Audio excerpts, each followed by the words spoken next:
Homem com 45 anos, com queixa de dor na face anterior do cotovelo esquerdo e relata que sentiu um tecido rasgando após pegar uma caixa pesada. Fez uma ressonância magnética que estava normal.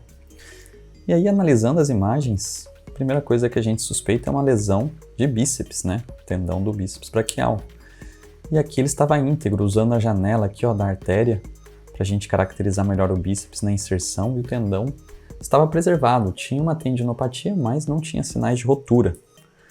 E aí, acompanhando desde a transição miotendínea, músculo e tendão aqui nessa topografia, algo chamou a atenção nessa transição. Então aqui a gente tem, ó, as cabeças do tendão e aqui um tecido hipoecogênico. O que será que aconteceu com esse paciente? Então esse é um caso que não aparece com frequência no dia a dia, mas depois desse vídeo você vai estar apto a realizar esse diagnóstico. Afinal, você está no MSKD Casos, uma série de casos práticos em ultrassonografia músculo-esquelética, sempre direto ao ponto, sem enrolação, com imagens, sugestão de laudo e discussão do caso. Para quando aparecer um caso semelhante na sua agenda, você matar o diagnóstico ajudando o paciente e o médico solicitante. Sou Matheus Queiroz, médico cardiologista, ensino médicos a dominar a ultrassonografia músculo-esquelética, do zero avançado, praticando aí mesmo do seu próprio serviço.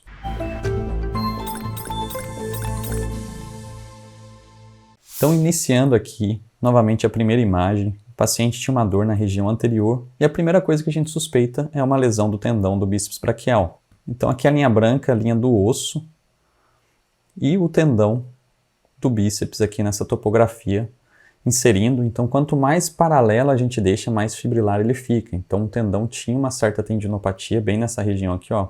Deixei ele bem paralelo agora, ficou um pouco mais fibrilar, utilizando a janela do vaso para conseguir obter uma melhor imagem.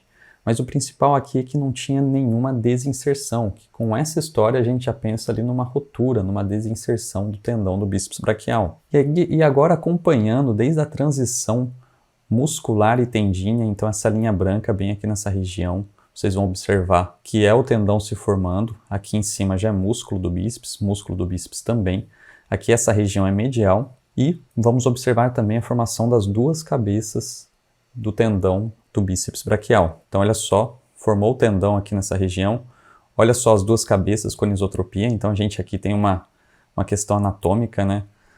E algo que chamava atenção era justamente aqui, ó, superficial ao compartimento muscular medial, ao compartimento flexo-pronador, essa área de espessamento aqui nessa topografia. Então isso que chamava atenção nesse estudo. Vamos fazer o comparativo? Então lado normal, cotovelo direito, né? Acompanhando a transição miotendínea. Então medial é para cá, para essa região. Olha como essa linhazinha branca ela é bem fininha em cima do grupamento muscular, ó. O grupamento muscular aqui, essa linha branca bem fininha nessa região. O aspecto normal. E quando a gente vai para o lado alterado, cotovelo esquerdo, olha a transição.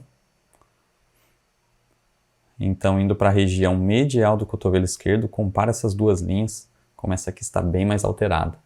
Agora você já deve estar suspeitando do que aconteceu com esse paciente. Qual que é a sua hipótese diagnóstica? Então, as imagens comparativas do que chamou mais a nossa atenção ali nos vídeos. E não esqueça de curtir esse vídeo e assim a gente consegue distribuir com esse conteúdo de qualidade em sonografia músculo-esquelética para mais colegas. Então aqui nós temos uma rotura da aponeurose bicipital, lacertos fibrosos. O tendão do bíceps tinha uma tendinopatia, ele estava um pouco espessado, heterogêneo junto à inserção, mas o que mais chamou atenção nesse exame foi a aponeurose. Então a gente compara aqui, ó, o lado normal, olha como aquela aponeurose está fininha comparado com o lado alterado. Lembra na história que eu falei que a ressonância era normal? Porque esse caso foi inclusive um pedido de revisão de um colega, fez uma ressonância magnética em outro serviço, a ressonância não tinha dado nenhuma alteração, e o meu colega ortopedista ele tinha suspeitado ali de uma lesão de aponeurose, porque o paciente tinha muita dor ali na região. Lembrando que essa lesão ela é muito infrequente, uma lesão isolada da aponeurose sem a rotura do tendão do bíceps braquial. Então ele pediu para eu olhar as imagens e olhar no ultrassom também. Então o ultrassom demonstrou aqui exatamente a lesão que ele estava suspeitando, essa rotura da aponeurose bicipital.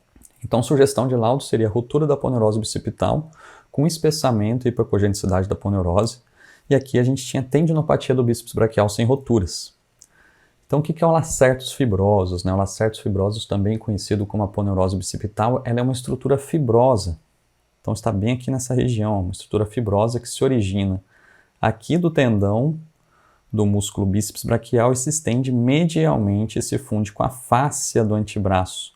Então, ela vai cobrir esse compartimento muscular, ó, compartimento medial, flexo pronador, e também ela protege as estruturas neurovasculares. Então, essa aqui que é a aponeurose. Então, além de tudo, ela tem uma função biomecânica importante. Então, para a gente realizar o movimento, estabilizar, não é só o tendão do bíceps. Então, essa aponeurose, essa estrutura fibrosa, ela é bem importante nessa função. Outro ponto que a gente sempre deve avaliar a aponeurose bicipital é porque quando a gente tem uma rotura do tendão do bíceps braquial e a aponeurose permanece íntegra, pode falsear o exame físico. Então o colega vai lá fazer o exame físico e acha que o tendão está preservado. Por isso que é sempre importante a realização de um exame de imagem para caracterizar as roturas do tendão e da aponeurose. E além disso, eu quero complementar aqui uma anatomia muito importante do tendão do bíceps braquial, na região distal. Então, bíceps, duas cabeças.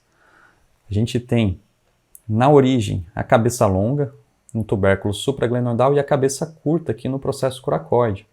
Então, são duas cabeças. Olha só, a cabeça longa ela é mais lateral, a cabeça curta ela é mais medial. Num grande número de pacientes, se você faz uma báscula com seu transdutor na região do cotovelo, você consegue diferenciar essas duas cabeças. Então, a cabeça longa, ela vai inserir um pouco mais proximal, ela continua sendo lateral, e a curta um pouco mais distal.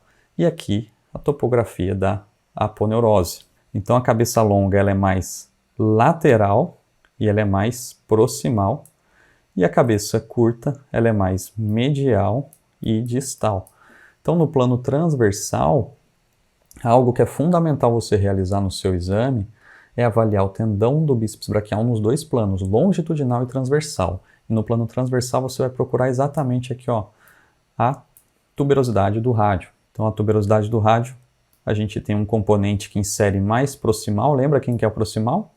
Então, é a cabeça longa, o componente da cabeça longa, e mais distal, o componente da cabeça curta. Se você não conhece essa anatomia, você pode se deparar, às vezes, com lesão parcial e ficar confuso. Porque a lesão parcial, um componente não vai estar localizado, e você vai caracterizar outro componente achando que o tendão está completamente íntegro quando você está diante de uma rotura parcial. Então, lembrar dessa anatomia e sempre avaliar o bíceps braquial distal no plano transversal e longitudinal.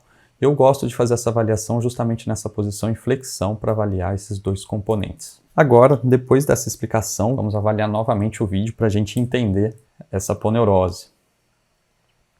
Então, olha só a transição muscular. Olha a anatomia das duas cabeças aqui com anisotropia, né? E olha a aponeurose como ela ficou espessa e hipoecogênica superficialmente ao grupamento flexor. Então essa aqui, que é a aponeurose, que está bem edemaciada, espessada e hipoecogênica. Então demonstrando no plano longitudinal como teve uma rotura ali naquela região do lacertos fibrosos. Novamente acompanhando. Por isso a importância de entender a anatomia para você saber caracterizar. E fica mais fácil no ultrassom musculoesquelético caracterizar quando está alterado. Então olha só, desde a origem aqui, junto ao tendão, e se estendendo superficialmente aqui ao grupamento muscular flexo pronador. Vamos comparar agora o direito, o cotovelo normal e o alterado. Normal, olha só como é que vai ser, ó, músculo, transição, vai ser uma linhazinha branca, ó, vindo bem aqui nessa região agora, uma linhazinha branca em cima, que a gente mal consegue vê-la. Então vai ser bem aqui nessa topografia onde eu estou passando o pointer. Então para cima a gente tem um subcutâneo, e aí onde estão as pontas da seta é exatamente a topografia da aponeurose bicipital do lacertos fibrosos. Comparando com o lado alterado agora, que fica muito mais evidente quando está alterado. Olha só como ele está mais espesso nessa região.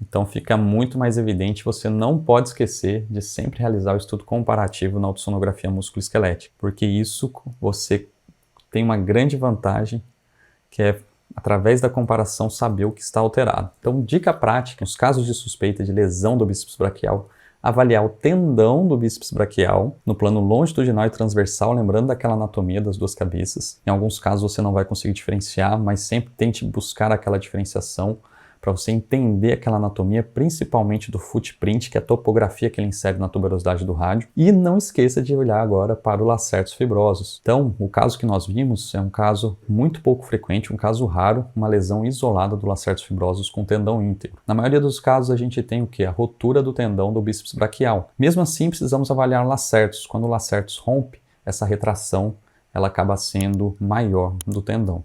Quando o lacertos está íntegro, essa retração ela acaba sendo menor. Então é um dado que a gente sempre tem que colocar no nosso exame de imagem. Meu muito obrigado. Coloca aqui o seu comentário do que você achou desse vídeo e se você já tinha visto esse caso. E não esqueça de curtir e se inscrever no canal para receber conteúdo de qualidade em ultrassonografia musculoesquelética.